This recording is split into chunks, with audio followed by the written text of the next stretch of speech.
ଚାଷୀଙ୍କର ହେବ ଇ କେୱାଇସି। ଦର୍ଶକ ବନ୍ଧୁ, ଏବେ ଚାଷୀଙ୍କର ଆପଣଙ୍କର ଇ କେୱାଇସି ହେବ। ଯେଉଁ ସରକାର ଆପଣ ଧାନ କିଣୁଛନ୍ତି ଚାଷୀମାନଙ୍କ ଠାରୁ ଆପଣ ଇ କେୱାଇସି କରିବେ ଯେ ପ୍ରକୃତ ଚାଷୀ ଆପଣଙ୍କର କିଏ। ଯେଉଁ ଦେଖାଯାଉଛି ତ ଯେହେତୁ ଆମ ଓଡ଼ିଶାର ସରକାର କଲେ ଆପଣଙ୍କର 31 ଟଙ୍କା ଧାନ କିଣିଲେ, ଓଡ଼ିଶା ବାହାରେ ଆପଣଙ୍କର ଛତିଶଗଡ଼ ଆନ୍ଧ୍ରପ୍ରଦେଶ ଚାଷୀମାନେ ଆଣିକି ଏଠି ଓଡ଼ିଶାରେ ଧାନ ଦେଉଛନ୍ତି ଦେଇକି ଆପଣଙ୍କର ସେ 31 ଟଙ୍କା ନେଇଯାଉଛନ୍ତି ମିଲରମାନଙ୍କ ମାଧ୍ୟମରେ। ତେଣୁ ଏହାଦ୍ୱାରା ଓଡ଼ିଶାର ଚାଷୀମାନେ ବଳି ପଡ଼ୁଛନ୍ତି। ଓଡ଼ିଶାର ଚାଷୀମାନଙ୍କର ସେ ମିଲରେ ଧାନ ପଡ଼ି ରହୁଛି। ତ ସେହି ଅନୁସାରେ ଯେ ଓଡ଼ିଶାର ଚାଷୀ ଧାନ ଦେବେ ଆଉ ବାହାରେ ଚାଷୀ ଆପଣ ଦେଇପାରିବେନି, ସେଥିପାଇଁ ଏକ କଡ଼ାକଡ଼ି ନିୟମ ସେ କରୁଛନ୍ତି। ସେଥିପାଇଁ ଇ କେୱାଇସି ବ୍ୟବସ୍ଥା ପ୍ରଣୟନ କରିବାକୁ ଯାଉଛନ୍ତି। ଯେ ପ୍ରକୃତ ଚାଷୀ ଆପଣଙ୍କର ଯେ ଓଡ଼ିଶାର ଚାଷୀ କିଏ ଧରା ପଡ଼ିଯିବ। ତ ସେଥିପାଇଁ ଇ କେୱାଇସି ଆପଣ କରୁଛନ୍ତି, ଯେଉଁଟାକି ଯେ ସରକାରଙ୍କର ଯେଉଁ ଲକ୍ଷ୍ୟ ଥିଲା ଯେ ରବି ଋତୁରେ 14 ଲକ୍ଷ ମେଟ୍ରିକ ଟନ୍ ଧାନ ସଂଗ୍ରହ କରିବା, କିନ୍ତୁ ଆପଣଙ୍କ ସେ 19 ଲକ୍ଷ ମେଟ୍ରିକ ଟନ୍ ସଂଗ୍ରହ କରୁଛନ୍ତି ଅଧିକ। କାହିଁକି? ଯେହେତୁ 31 ଟଙ୍କା ଧାନ କୁଇଣ୍ଟାଲ ଆପଣ ହେଲା, ତେଣୁ ଅଧିକ ମାତ୍ରାରେ ଚାଷୀମାନେ ଧାନ ଦେଲେ। ତେଣୁ ସେହି ଅନୁସାରେ ବାହିରେ ଛତିଶଗଡ଼ ଆଉ ଆପଣ ଆନ୍ଧ୍ରପ୍ରଦେଶ ତାଙ୍କର ରେଟ୍ କମ୍ ଅଛି।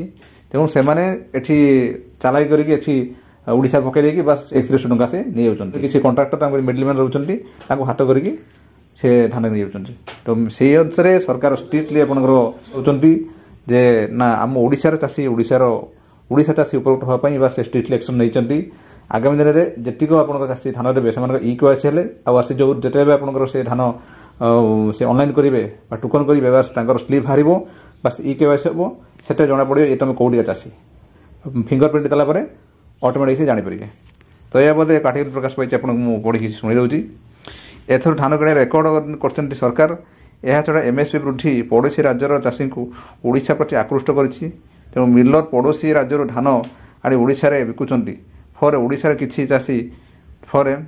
କିଛି ଧାନ ଚାଷୀ ବିକି ପାରୁନଥିବା ଅଭିଯୋଗ ହେଉଛି। ମୁଁ ଯାହା କହିଲି ଆପଣଙ୍କୁ, ଏହାକୁ ବନ୍ଦ କରିବାକୁ ସରକାର ଆଗାମୀ ବର୍ଷଠାରୁ ଚାଷୀଙ୍କର ଇ କେୱାଇସି କରିବେ।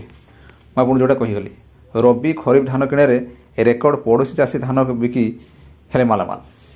ଯାହା ମୁଁ ଆପଣଙ୍କୁ କହିଗଲି, ପଡ଼ୋଶୀ ଦେଶର ଆସିକି ଚାଷୀ ଆପଣଙ୍କର ଓଡ଼ିଶାରେ ପକାଇ ଦେଇକି ସେ ଅଧିକ ଟଙ୍କା ପାଇଯାଉଛନ୍ତି, କିନ୍ତୁ ଆମ ଓଡ଼ିଶା ଚାଷୀ ଏରକମ ଚାହିଁ ରହୁଛନ୍ତି। ଖାଲି ଅଯଥାର ସେ ସରକାର ଦୋଷଉଛନ୍ତି ଯେ ସରକାର ଆମକୁ ଧାନ କିଣୁନାହାନ୍ତି। ଆରେ ତୁମ ପଡ଼ୋଶୀ ଯେଉଁ ଚାଷୀ ହେଉଛନ୍ତି ତୁମ ଓଡ଼ିଶାର ଯେଉଁ ସୀମାନ୍ତରେ, ତୁମେ ତାଙ୍କୁ ସେଇଟା କରିବା କଥା ନା। ଚାଷୀମାନଙ୍କର ବି କିଛି କର୍ତ୍ତବ୍ୟ ଅଛି। ସରକାର ସମସ୍ତଙ୍କୁ ଦେଖୁନାହିଁ, ଚାଷୀମାନଙ୍କୁ ବି ସେମାନେ ତୁମ ଓଡ଼ିଶାରେ ଆସିକି ଯାହା ବି ହେଉଛ ତୁମେ ଏଠି ଅନେଇଛ ତୁମେ ତ ସେହି ଅନୁସାରେ ସମସ୍ତଙ୍କର କର୍ତ୍ତବ୍ୟ ରହିବା ଦରକାର। ଦେଖନ୍ତୁ, ରବି ଧାନ ପରେ ଖରିଫ ଧାନ ରେକର୍ଡ ସଂଖ୍ୟାରେ କିଣିଛନ୍ତି ସରକାର। ରବି ଧାନ 14 ଲକ୍ଷ ମେଟ୍ରିକ ଟନ୍ ରଖିଥିବା ବେଳେ ସଂଗ୍ରହ ହୋଇଛି 19 ଲକ୍ଷ ମେଟ୍ରିକ ଟନ୍।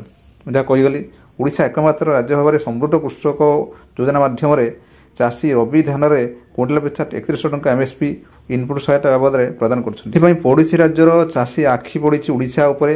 ପଡ଼ୋଶୀ ରାଜ୍ୟ ଛତିଶଗଡ଼ର ଖରିଫ ଋତୁରେ ଧାନ କିଣା କରାଯାଉଥିବାରୁ ଏହି ଧାନ ବରଗଡ଼ରେ ବିକ୍ରି ହୋଇଥିବା ଅଭିଯୋଗ କରୁଛନ୍ତି ଚାଷୀ।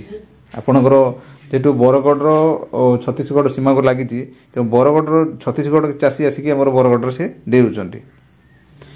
ମିଲମାନେ ସେଠାରୁ 1600 ଟଙ୍କାରେ କିଣି ଓଡ଼ିଶାରେ 31 ଟଙ୍କାରେ ଧାନ ବିକ୍ରି କରୁଛନ୍ତି। 1600 ଟଙ୍କା କିଣିକି ଆପଣ 31 ଟଙ୍କାରେ ଏଠି ବିକୁଛନ୍ତି। ମିଲର ହିତାଧିକାରୀଙ୍କୁ ମଧୁଚନ୍ଦ୍ରିକାରେ ଛତିଶଗଡ଼ରୁ ଧାନ ବରଗଡ଼ ସମେତ ରାଜ୍ୟର ବିଭିନ୍ନ ଜିଲ୍ଲାରେ ଧାନ କିଣାଯାଉଛି। ଫଳରେ ଓଡ଼ିଶାର ଚାଷୀ ଧାନ କିଣାରେ ବିଳମ୍ବ ହେଉଥିବା ଅଭିଯୋଗ କରୁଛନ୍ତି। ଏ ଯାହା ମୁଁ ଆପଣଙ୍କୁ କହିଗଲି, ମେନ୍ ହେଉଛି ସେମାନେ 1600 ଟଙ୍କା କିଣିଲେ, ଏଠି ଆଣିକି 31 ଟଙ୍କାରେ ଆପଣଙ୍କର ବିକିଲେ। କେତେ ଦେଖନ୍ତୁ ଏଠି ଲାଭ ପାଉଛନ୍ତି। ତ ସେହି ଅନୁସାରେ ଏଇ କାରଣ ପାଇଁ ସରକାର ଇ କେୱାଇସି ବ୍ୟବସ୍ଥା କରିବା ପାଇଁ ଯାଉଛନ୍ତି, ଅଧିକ କିଛି ନୁହେଁ। ତେଣୁ ଏ ବି ଆପଣ ଯାହା କହିଲି ଏସବୁ ଲେଖା ହେଇଛି ଆପଣଙ୍କର ଯାହା କହିଗଲି। ଏ ସମୟରେ କୃଷିମନ୍ତ୍ରୀ ଅଧ୍ୟକ୍ଷତାରେ ବସିଥିବା ବୈଠକରେ ରାଜ୍ୟର ପ୍ରକୃତ ଚାଷୀ କିଭଳି ଉପକୃତ ହୋଇପାରିବେ ତା ଉପରେ ଗୁରୁତ୍ୱ ଦେଇଛନ୍ତି ମନ୍ତ୍ରୀ। ଏତଦ୍ ବ୍ୟତୀତ ଆଗାମୀ ସମୟରେ ଧାନ କିଣା ନିମନ୍ତେ ନୂତନ ନୀତି ଆଣିବା ପାଇଁ ସରକାର ବିଚାର କରୁଛନ୍ତି। ରାଜ୍ୟବାସୀଙ୍କ ନିଜସ୍ୱ ବିନିଯୋଗ ପାଇଁ 27 ଲକ୍ଷ ମେଟ୍ରିକ ଟନ୍ର ଚାଉଳ ଆବଶ୍ୟକ ହୋଇଥାଏ, କିନ୍ତୁ ରାଜ୍ୟର ଚଳିତ ବର୍ଷ ଖରିଫ ଓ ରବି ଧାନକୁ ମିଶାଇ ମୋଟ 13 ଲକ୍ଷ ମେଟ୍ରିକ ଟନ୍ ଧାନ ଉତ୍ପାଦିତ ହୋଇଛି। ତ ଏହା ପଦରେ ମନ୍ତ୍ରୀଙ୍କ ଅଧ୍ୟକ୍ଷତାରେ ଏକ ଗୁରୁତ୍ୱପୂର୍ଣ୍ଣ ବୈଠକ ବସିଥିଲା। କିପରି ଆମର ଓଡ଼ିଶାର ଧାନ ଚାଷୀମାନେ ସେ ଧାନ ଦେଇପାରିବେ, ବାହାର ଚାଷୀ ନ ଦେଇପାରିବେ। ଦର୍ଶକ ବନ୍ଧୁ, ଇଏ ଥିଲା ଆପଣଙ୍କୁ କହିଗଲି ଗୋଟେ ଚାଷୀମାନଙ୍କ ପାଇଁ ଗୋଟେ ଗୁରୁତ୍ୱପୂର୍ଣ୍ଣ ଅପଡେଟ୍। जोटाकि धान किणा चाषी गोटे गुरुत्वपूर्ण अपडेट जोटाकि केवल ओडिशार चाषी देपारे और बाहर चाषी आप देपारे।